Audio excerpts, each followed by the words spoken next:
Good. I think that's everyone in place in the room. Thanks again, everyone, and to those of you at home joining us from different jurisdictions around the world. You can see I'm joined back on stage by a man who we've heard from already, Darragh O'Loughlin, who is the Chief Executive of the Irish Horse Racing Regulatory Board, also chair of this committee, and also member of the Select Committee, is former jump jockey Tom Scudamore. Enjoyed a huge amount of success throughout his racing career. Only recently retired, and now a huge part of the operation with his father and Lucinda Russell and brother Michael Scudamore at home, and also broadcasting on ITV. Great to have you here, Tom. I was sort of stood up thinking, with many of the questions I was asking, that it would be great to have your input as a former rider. What's your sort of overall reflection on everything you've seen and heard this afternoon? It's been absolutely fascinating. It's been wonderful to see such diverse panels and to have such an insight in what goes on behind the scenes, that as a sport you can get very insular as a jockey. We talked about support teams and what have you, and there are times where you think you're on your own. I think today has proven that we're not on our own. We've got a lot of people that the help is there. The responsibility is on us. I've got to stop talking about the present. The responsibility is on those that are riding, which I used to be, that to go out and help yourself. As I say, it's been a really enlightening afternoon, or morning, or day, and I've learned an awful lot. Again, it's been absolutely fascinating. And just on the being part of the Select Committee as a now retired rider, why was it something that you wanted to be a part of and lend your insight to?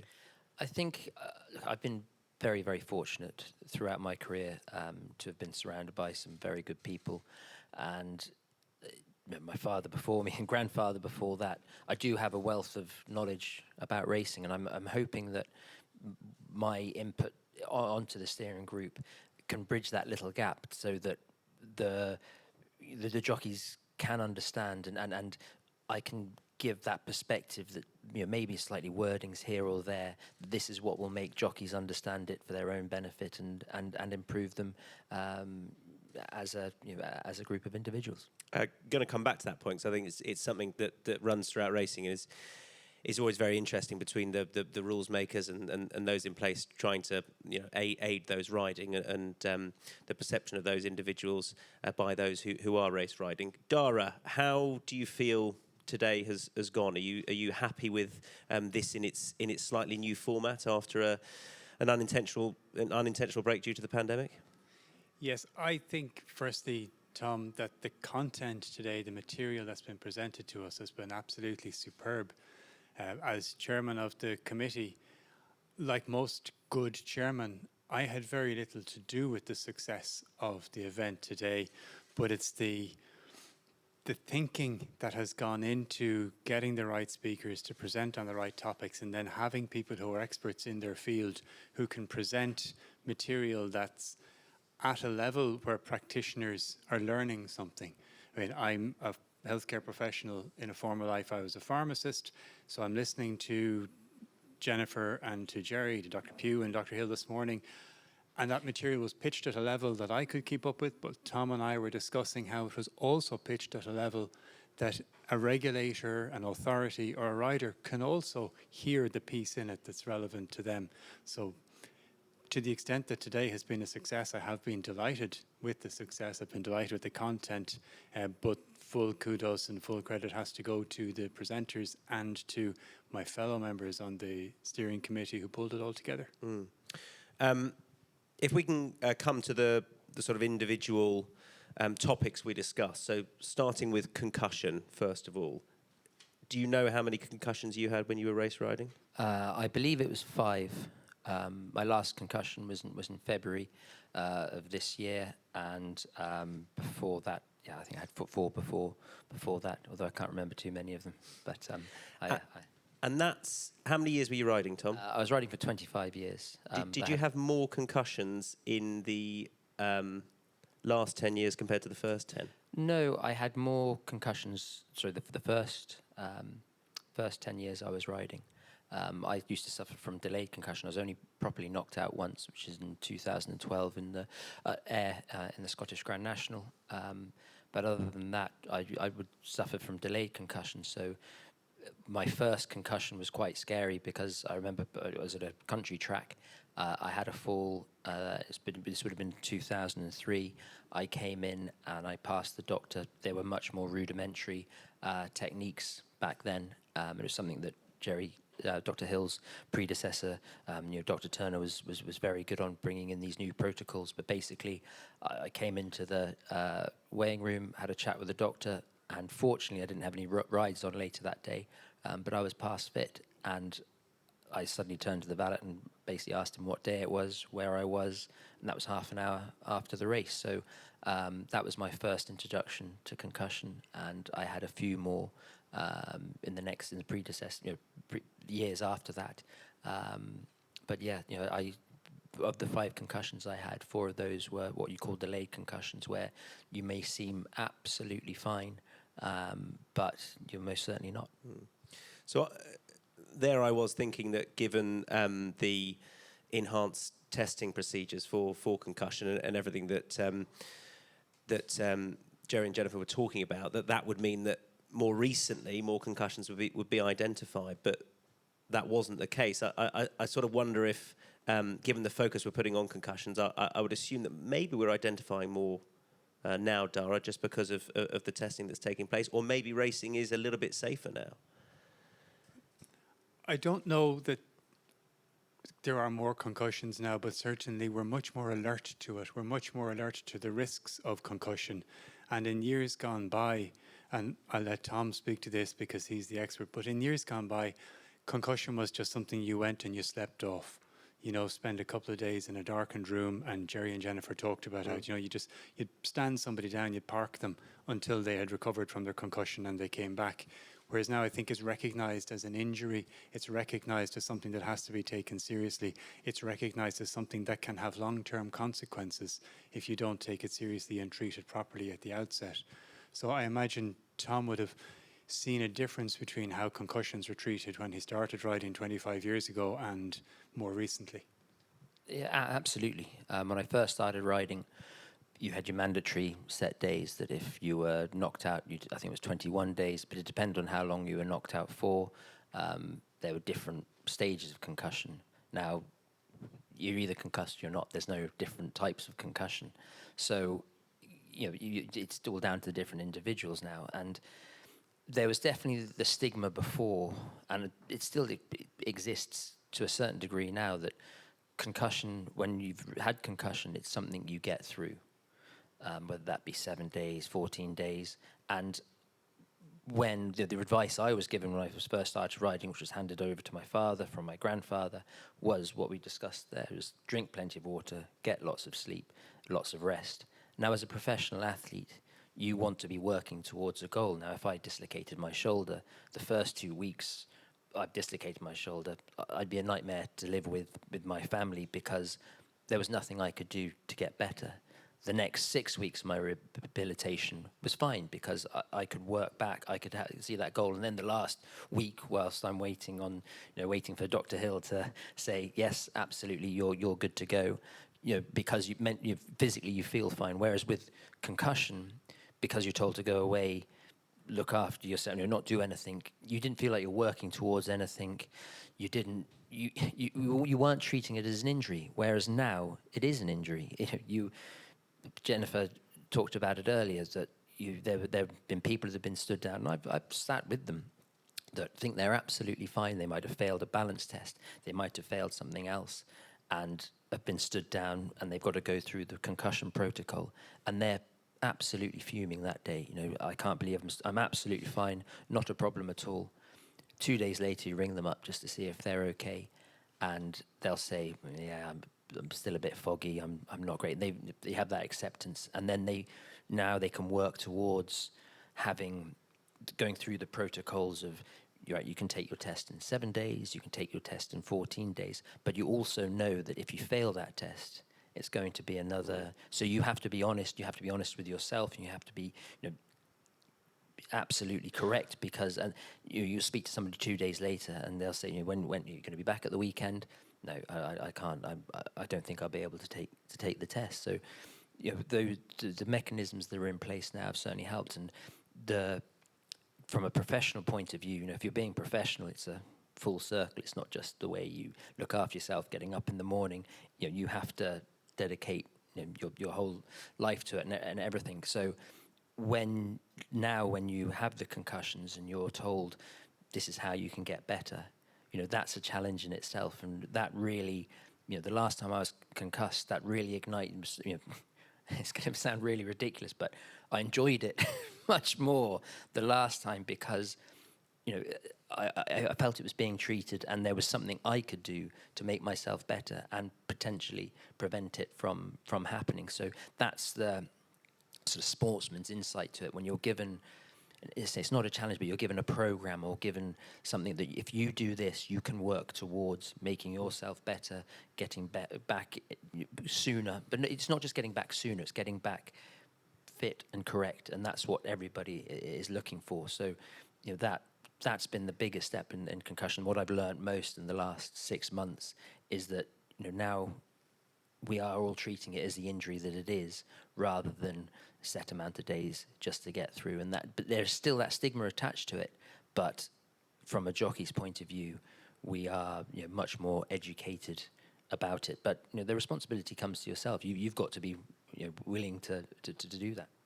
In Ireland specifically, I suppose, Darragh, do you think that the riders are, akin to what Tom is saying there, are more willing to seek help if they feel they may be concussed, if they feel that anything has been missed?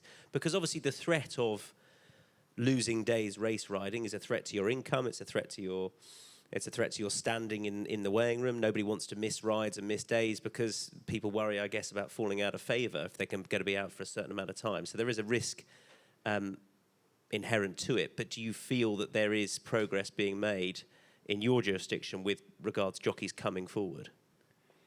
Yes, I think there is, Tom. I think it also helps that there's huge trust between our jockeys and our medical team, whether it's Jennifer or any of her other medical officers that are working race days, that the jockeys know that this doctor has a regulatory role, but that the doctor's primary concern is their health and their welfare. And they're not being stood down just so that a box can be ticked somewhere. They're being stood down, if they're being stood down, for their own good because they've suffered an injury. And I suppose they've seen what happens to other people. If somebody else is concussed, they're dazed, they're confused, and knowing that that's something that can get worse if it's not treated. The key thing is knowing that if it's not treated, you're at more risk on your next ride and next week, and that it's cumulative and it aggregates, and the more untreated concussions you have, potentially the shorter your riding career might be. And I don't believe that any athlete thinks too hard about what their health is going to be like in their 70s and in their 80s. And Jerry even mentioned that, saying to somebody that, you're going to get dementia earlier than you might otherwise have done, that's all way out there in the far distant future, and we all know there'll be a cure for dementia by the time we get there. That is the thinking.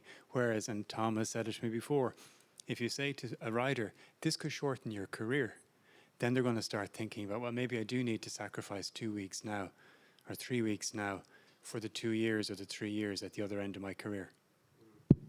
And going back to something that you mentioned right at the start, and we touched on this with Jerry and Jennifer, who I noticed you called Dr. Hill, so still not quite a friend yet, Jerry. But for any medical officers out there watching on or indeed in the room, from your point of view, are you more likely to listen to their advice, their suggestions, their instructions, if you have that slightly closer relationship? So you have to have a certain amount of trust in them to know they're doing it for the right reasons, not just because they're following said protocol. Yes, you need that relationship.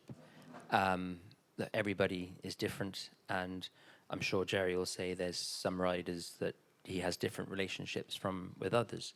But ultimately, there's that balance of respect. Now, I don't want to diminish what went on before with the BHA before Jerry came along, but my experiences with Dr. Turner to begin with, I didn't feel there was that level of respect. So they're just, from a jockey's point of view, so I remember my second concussion, I didn't have a fall. I was headbutted by a horse on the way down to start. And this was the 28th of December 2006, this would have been. And obviously it's a busy Christmas period. I'd been second in the King George 2 days before. I felt that my star, if it could be called like that, was about to be in the ascendancy. And this was my opportunity now to really get going. Busy Christmas period. Had my delayed concussion, having been headbutted by a horse in the paddock. And there was a big hurdle race of which I had the favourite for in 10 days' time. Now, after 7 days, I was able to get assessed. And I distinctly remember spending 2 days trying to get through to the offices of the BHA in order to book this. And that's where the lack of respect before came, because everybody's away over Christmas, but racing hasn't stopped.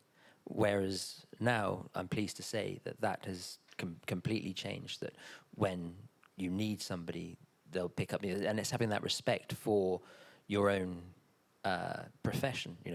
Say if you're involved in racing, I'm afraid it's a 24/7 job, and everybody has to be on the same hymn sheet. So I will respect you if you respect what I've got to do, and what I want to do is get back to work. And it's not getting back to be paid, it's getting back for that opportunity. That opportunity to ride in that race at Sandown, it was a big handicap hurdle.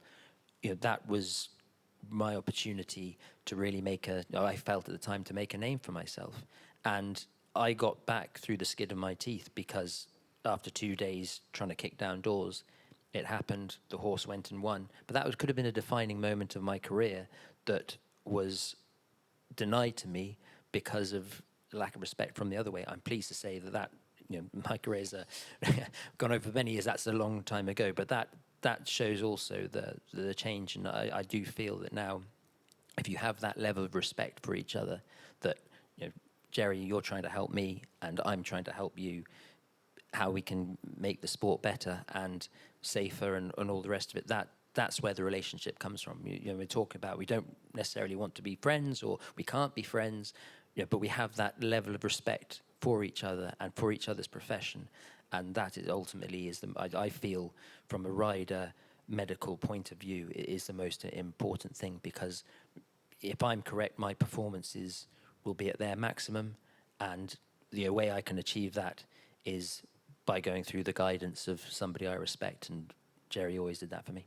As Chief Executive of the IHRB, I guess that two-way respect is something that, well, I guess it's a balance you're always trying to strike, right? We know there is there's I think a perception for some of the sports participants that those in power, the rules makers, be it whatever position they're in, don't have the best interests of the sports participants at the heart. But of course you do. Yes, I would imagine that in racing, like in every other sector, there's probably a perception that regulators make rules for the sake of making rules. Regulators make rules because they're in an office 5 days a week with nothing to do except dream up new rules to make our lives more difficult. And the great benefit of a day like today, when we've heard from Jerry, we've heard from Jennifer, we've heard from Deloney on screen talking about actual research that's being done that feeds into and underpins the rules that are then put in place around rider behaviour, whether it's wearing of safety gear, whether it's stand-down periods while you recover from injury, whether it's actual detection of injury, that all of the rules, the procedures, the protocols that we're putting in place are put in place based on experience, based on research, based on science and fact, to the extent that we know the science, we know the facts at that time. And as we know, research moves on, things develop, so we go from one body protector to the next body protector to the next body protector, all the while trying to improve it in order to improve the safety, to reduce the injury risk, to mitigate the severity of the injuries that occur, and get riders back riding in good health as quickly as can be done, provided it's always being done safely. And key to that is communication. So as regulators, there's an onus on us to communicate openly and constantly with the people we regulate, so that they understand that we all want the same thing. We want racing to be successful. We want racing to be safe. We want riders and horses to come back safely at the end of every race, at the end of every day. We want everybody going home in the same mode of transport they arrived in. And the best day racing we can have is the day when Jerry and Jennifer and the medical officers have had nothing to do. Which moves us on nicely to the topic of spinal injuries. Tom, your on-stage medical continues. Did you ever suffer a spinal fracture or a severe spinal injury? Unfortunately not a severe spinal injury, but I did my T3, 4, and 5 one day at Worcester. I think I might have missed one out, but no, it was fortunately it was all stable. So that was fortunate. But yeah, I have suffered spinal injuries during my. What's that? First of all, where does that sit as sort of the all-time injury fear? Is that the one? Is a spinal injury all-time injury fear? Yeah, that's the one. Spinal injury. That's I don't want to get all down, but that's my most frightening moments on a race course have been. I remember so my grandfather had a very bad fall. He had to retire from racing. He wasn't, he got a kick in the face and lost sight in one eye, and so I was always aware growing up of how the risks involved in the sport. And we talked about earlier, it's all very well, but there's always going to be huge risks involved. But it's a thing I was always comfortable with, and those involved are, it's what you have to accept. And I remember Dad saying to me just before I started, again talking through it, and him telling me he had a fall at Newton Abbot one day, and he thought on the hard ground, and he thought he was paralysed, but he wasn't. He just couldn't feel his feet and anyway, all the sensations started coming through. And very weirdly, early on in my career, I was about 20, I had a fall at Newton Abbot as well, and exactly the same thing happened to me. Luckily, after a couple of minutes, I just had a bad kick on the head. Wasn't concussed or anything like that, but I landed awkwardly, and I had no feeling in my legs, and that was the scariest moment, taken off on the backboard. But then eventually, feeling came through, pins and needles and what have you came through. But yeah, that is always if you asked any jockey, I think that's the absolute nightmare scenario. And how much have back protectors and the progression made in them gone to? How much have they allayed those fears or helped them anyway? Obviously, they're not going to rule them out completely. Then I don't think they ever relayed those fears. I think originally, so my grandfather, again, a little history lesson on body protectors. Please. When my grandfather rode, there were no helmets or body protectors. I think John Frankham was the first person to ride in a body protector in about 1980. And that was because his gran knitted him something to protect him. And the thinking about the early body protectors, then a few people started wearing them, it wasn't going to save you. It wasn't going to save you from breaking bones. But what it would do is that if you got a kick, you could ride in the next race. You weren't going to be winded. You weren't going to be have a nasty bruise somewhere and miss the rest of the day's racing. So that was the thought of the early body protectors. And from when I started, there were the old ransom ones to the racewear ones now. There have been huge differences in them. But the way I've always seen them is that they're the safest things to wear. It's just not going to be compatible for race riding because the angles at which we fall at. You don't need the restrictions and obviously the weight issues as well. So the way I've always seen as a body protector is that it's just that it's not going to save you. Again, it's probably completely ignorant, but it's not going to save you from catastrophic injuries. But it will protect your organs and make you much from those stray kicks. Unfortunately, there's going to be things that we can't see and can't predict that nothing is going to protect you from. But as far as I've always felt comfortable wearing one, as Jennifer was saying earlier, I having grown up when I first started riding, people weren't riding them out.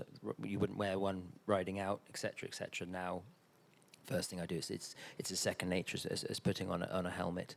And again, what Dal has said today, the strides that she has made through, and having seen and worn one of those new body protectors as well, to me it felt much less restricted and felt very, very comfortable. And that's what you want, to feel safe and comfortable.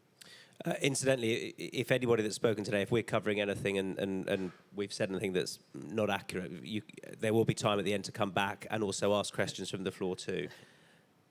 I've probably said lots of That's things. not off the back of what Tom just said. That was something I said earlier, I assure you. Just on body protectors, gum shields, which we heard Dr. Pugh talking about earlier on, Darragh, is it difficult to get the flat riders to comply as well as the jumps riders, and is that something you're always striving for at the IHRB, because they don't perceive themselves as likely to fall, and therefore that's more of a jumps racing issue? Well, it's a fact that the stats show they're significantly less likely to fall, but equally the same statistics show that if they do fall, they tend to suffer from much worse injuries. So I imagine a flat jockey doesn't go out expecting to fall, whereas a jumps jockey has to be open to the reality that in a busy week or busy 2 weeks of riding, there's a high likelihood of coming off a horse. That having been said, sometimes as regulators, we do just have to produce the big stick and the rule book gets waved around, and we wouldn't engage in a whole lot of debate with riders as to whether or not they felt like they needed a body protector. You know, it's in the rule book now. Body protector is expected. As Tom said, at this stage, it's second nature for an experienced rider. You get up, you put on your clothes, you put on your body protector, you get your colours, and you go and way out. And the gum shields in the rule book are for the jumps jockeys? I couldn't tell you at this day. I think that it is. That's right. Yeah. So, but it's not for the flat.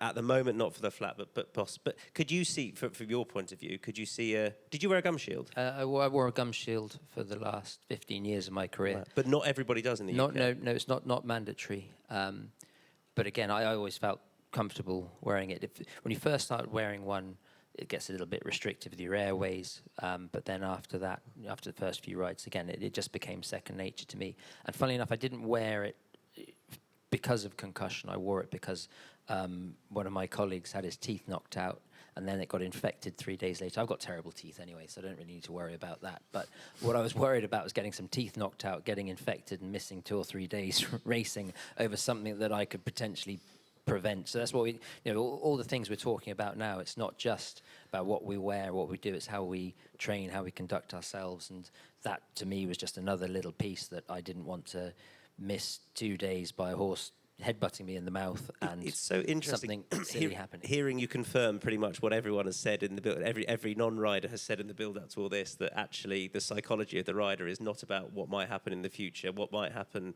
in 30 years' time, but about you missing the final 2 days riding that week, and that is that's the day-to-day life, right? You become institutionalized to it all, and it depends on, I'm sure that the different racing jurisdictions we have here, but from my own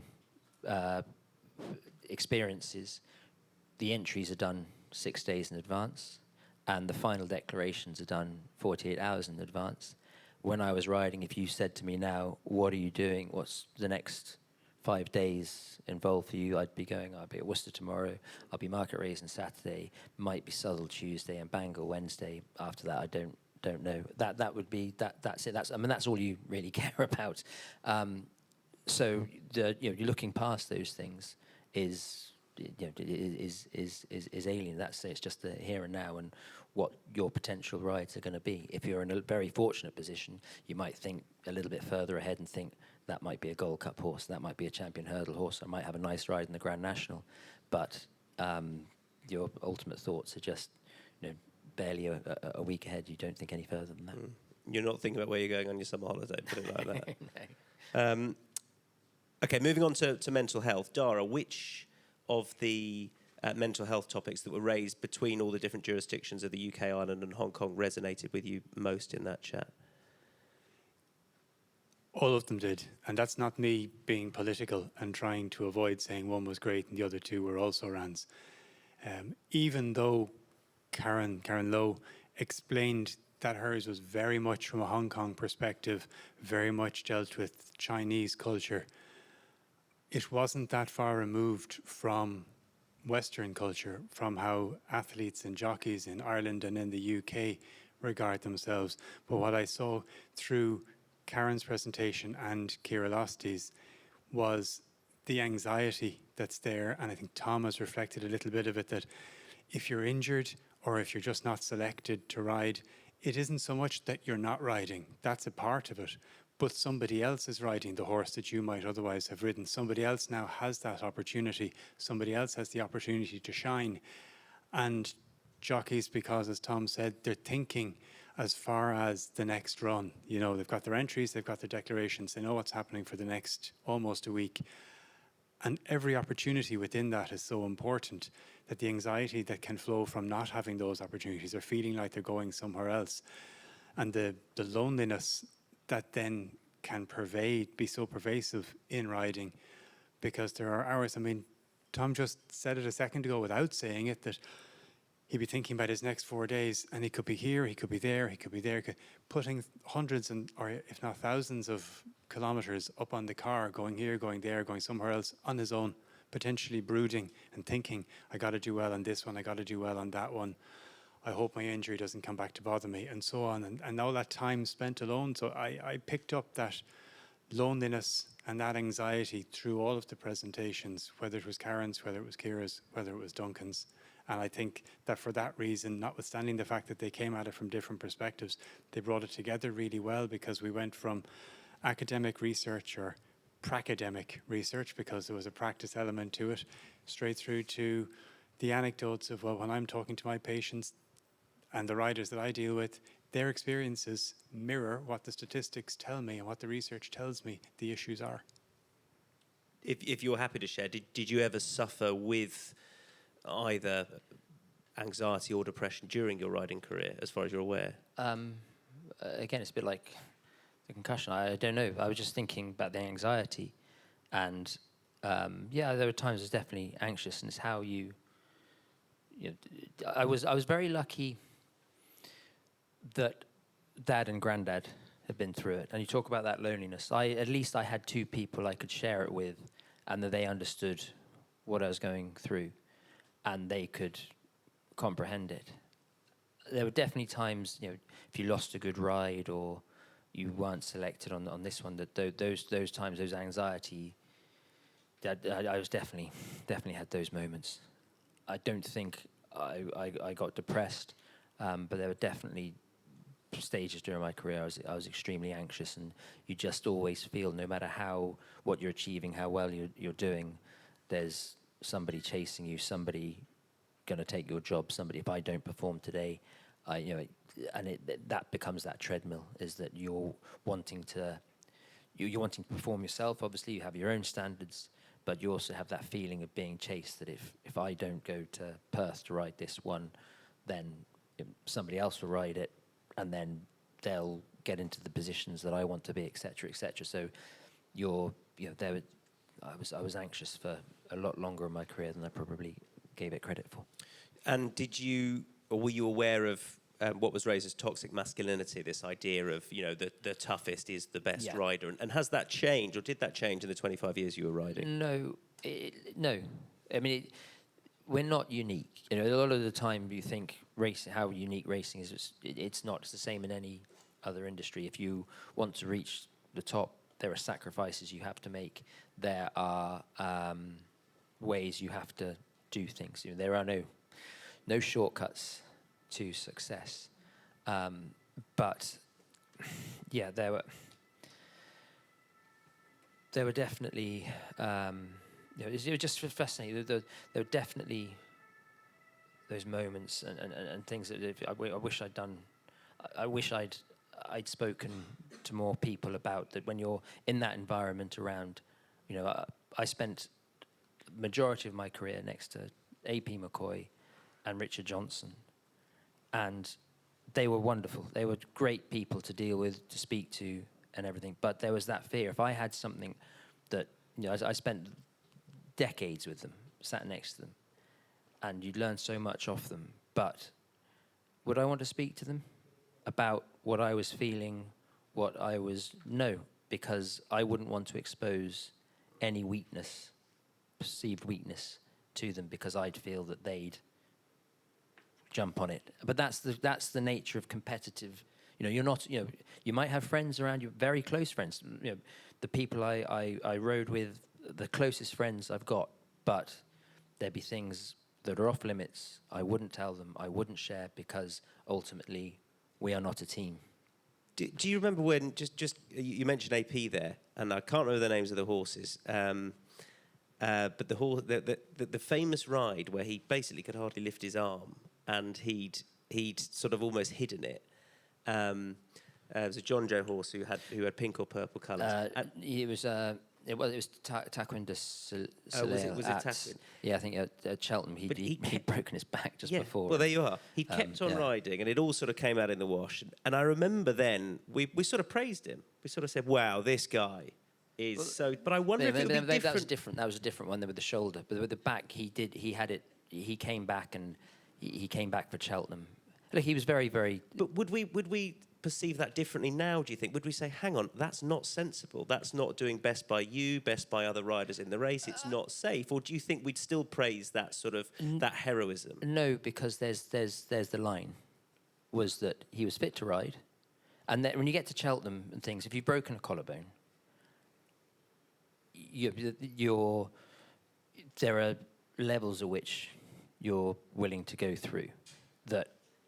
If I went and saw Dr. Hill and said, look, what do the X-rays say? Look, it's been 10 days since you've broken your collarbone. You have another fall, it'll break again, but you're fit to ride. And it's the Cheltenham Gold Cup or the Grand National. I'm going to take that risk. So there's no bravery about it. That's just realism. I think we're in a position. When my grandfather's riding, it was very different. They were hiding things, and it was a stigma of I've beaten the doctor, and that's ridiculous. Because if you're beating the doctor, you're not performing to your best. And being a professional is performing to your best day in, day out. Now everybody has different pain thresholds. You talk about AP. Richard Johnson was the toughest person I've ever seen in my entire life. He rode through pain constantly. With his hips, he had issues, but he managed himself better than any other jockey I know. And that was, you have to be tough, you have to accept things, you have to ride through pain, all these things. But there's a thin line between bravery and stupidity, and that's where all you lovely people come in. You save us from ourselves and stop being stupid. And that's the thing. You have to be, and it's not. We like to think of it as masculinity, that we're the toughest, we're that. No, we're no tougher than anybody else.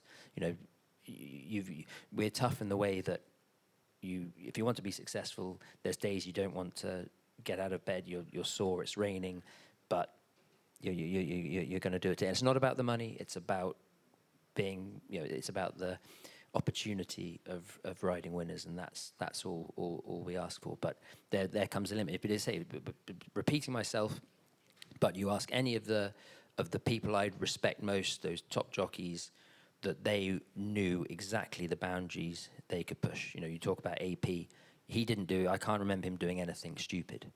I remember him riding through a lot of pain. I remember him riding, strapping himself, but he never did anything that would affect his performance. He would rather take 2 or 3 days out if there was an injury he felt was going to get worse. He takes 2 or 3 days out, but when he came back, he was back to that level he was. But he knew that if he took 3 days here, that would save him 3 weeks in the long run, 4 weeks in the long run. And unfortunately, you only learn that through experience, but you pick up those pieces from the people you admire and respect, and that's always something that stuck with me. So we can open it out to you lovely people out there now. If anyone wants to ask anything in particular to Darragh or Tom, or to come back at anything that's been said. Anyone? Jennifer? Thank you. It's really a comment that you might reflect on, Tom. I think a lot of the challenges, and we had this discussion at the coffee break with a few of our colleagues here, that you are professional athletes, but you are also effectively working a full-time job. So you go to the yards in the morning, we have huge staffing crisis. Trainers are looking for you to be there in order to get the ride, you got to be there, you got to be schooling, you got to be riding work. And then within that, we're here telling you of all the support you should be availing of. But how difficult is that to juggle what is effectively a full-time job alongside us trying to persuade you to also be a professional athlete and avail of the services? Yeah, it is a full-time job, but it's also a privilege to be able to do it. And that becomes a responsibility on yourself. If you want to be the best person, that you can be the best professional athlete, the best person, and it's a whole rounded thing that you know, if you need that help, it's there to go, and you so the same with any walk of life, and I think you can only be helped as much as you want to help yourself. And the lovely thing that we all have, and especially my colleagues or former colleagues had, that we were aware of all that help is there and was there, and it's up to you to want it. We talk about the mental health issues. I lost 2 friends. It's it's prevalent, and that also hammered home the importance of looking after each other. 2 of the most popular jockeys I rode with, unfortunately, aren't here today, and there's a huge. They left a huge hole in the weighing room because we saw them all the time. They wanted to help, and they tried to help, and it didn't work out for them. But it wasn't through lack of opportunities and lack of people being there. And there's a lot more going on. We talk about talking to each other. A friend of mine who recently retired, I was speaking to him the other day about it, and he told me he'd been getting help the last 10 years. I was completely oblivious to him doing that, and he said it put him in a better position. There's always things that are going to surprise you, but it's ultimately it's up to you to want to do it. Anyone else out there? Did you want to add something? Please do. Yeah, I'm changing the subject completely, which always seems almost rude. Firstly, I want to thank Tom for coming up here and reflecting on his career in the context of everything we've been discussing today, because this, I think, is one of the key parts of a meeting like this and a conference like this, is to take all of that scientific research and knowledge and then to be able to reflect on what that actually means for jockeys and the benefit to jockeys of all this work being done, and the benefit to jockeys in engaging with those who are doing all of this work. Just in a couple of comments on the conference itself, I'm very aware that this is the first time that the Conference for the Health, Safety and Welfare of Jockeys has taken place since quite a few years ago, well before COVID, obviously. It was a once every second year event. It didn't happen because of COVID, which means that it's now been 4 years since it happened. We're grateful that we've come under the umbrella of the IFHA, because it does give us a bit of infrastructural support and executive support and administrative support, which means that the people on the steering committee can focus on the content. I think that came through today. Next year, the format might not be exactly the same, so we're a new steering committee working through new structures with new supports and feeling our way. So we'll be taking a lot of learning away from how today went, the content of the day, what went well, maybe what didn't go so well. I'm not thinking anything in particular didn't go well, but we'd love some feedback. So anybody who's watching it streamed online, anybody who's here today, or anybody who looks at a recording of this afterwards and would love to have been here but wasn't, we'd actually like to get feedback in terms of how today went, what you got out of it, where you thought maybe we didn't meet expectations, or where you'd like to see the conference going in the future, because myself and Tom, Stephen Higgins, Matt Orr, Andrew Chester, Jennifer Pugh, Jerry Hill, we're here to do the best we can do for the industry, for the participants in the industry, for the riders, and to make sure that we as regulators are steering our efforts in the right direction, so that if we're going to make an effort to improve things, that we're improving them in a direction that's actually going to work. Darragh, lovely. Thank you. I think that just about concludes everything we're doing here today. So, Darragh O'Loughlin, thank you to you as well, to Tom Scudamore for sharing all that. Thanks to everyone that's joined us from around the world, and everyone that's been here in the room as well, and everyone that's spoken. Of course, Dr. Jerry Hill, Dr. Jennifer Pugh. Our thanks to Duncan Law, to Karen Lowe, to Kira Losty, and to Deloney Lucas. I hope everyone has found that hugely beneficial, and I know we'll see some of you back at the 57th International Conference of Horse Racing Authorities. That is coming up on Monday. Between now and then, enjoy the Arc as well. Bye-bye all.